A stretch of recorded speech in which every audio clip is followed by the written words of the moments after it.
بسم اللہ الرحمن الرحیم۔ معزز ناظرین، آپ دیکھ رہے ہیں نور ہدایت on line Quran learning institute.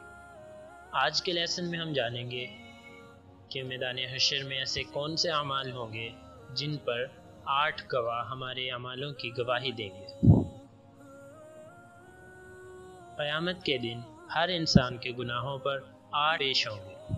پہلا گواہ، جس جگہ بندے نے گناہ کیا ہوگا وہ جگہ، وہ زمین کا ٹکڑا قیامت کے دن اس کے خلاف گواہی دے گا۔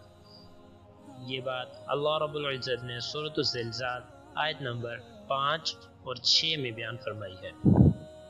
دوسرا گواہ، وہ دن بھی گواہی دے گا جس دن بندے نے گناہ کیا ہوگا۔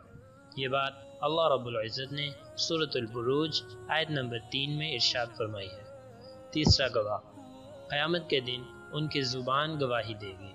یہ بات اللہ رب العزت نے سورۃ النور آیت نمبر 24 میں ارشاد فرمائی ہے۔ چوتھا گواہ، انسان کے جسم کے باقی اعضاء، ہاتھ، پاؤں، یہ بھی گواہی دیں گے۔ یہ بات اللہ رب العزت نے سورۃ یاسین آیت نمبر 25 میں ارشاد فرمائی ہے۔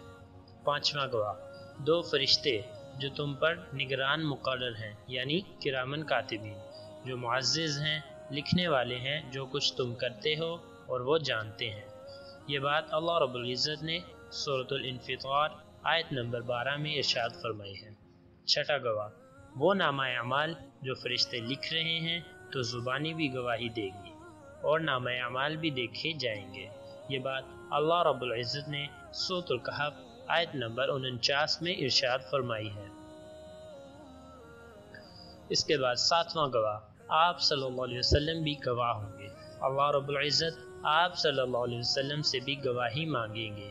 یہ بات اللہ رب العزت نے سورۃ النساء آیت نمبر 41 میں ارشاد فرمائی ہے۔ 8واں گواہ، اللہ رب العزت قرآن میں فرماتے ہیں جو تم گناہ کرتے ہو ہم قیامت کے دن اس پر گواہ ہوں گے۔ یہ بات اللہ رب العزت نے سورۃ یونس آیت نمبر 61 میں ارشاد فرمائی ہے۔ ہمارے گناہوں پر اللہ خود گواہ ہوگا۔ اللہ کیا عالم ہوگا۔ محترم ناظرین، ہمیں اپنے ایمان کی ہر وقت فکر کرنی چاہیے اور گناہوں سے بچنے کی پوری کوشش کرنی چاہیے۔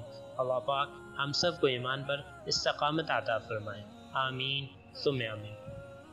آخر میں، اگر آپ اپنے بچوں کو گھر بیٹھے آن لائن قرآن کریم کی تعلیم دینا چاہتے ہیں تو دیے گئے نمبرز پر رابطہ کر سکتے ہیں۔ اس کے ساتھ ہی ہماری آج کی ویڈیو کا اختتام ہوتا ہے۔ اگر آپ نے ابھی تک ہمارا یوٹیوب چینل سبسکرائب نہیں کیا تو سبسکرائب کر لیجیے اور بیل آئیکن کو کلک کرنا مت بھولیے گا تاکہ آنے والے ہمارے کانٹینٹ سے آپ مستفید ہو سکیں۔ فی امان اللہ، السلام علیکم۔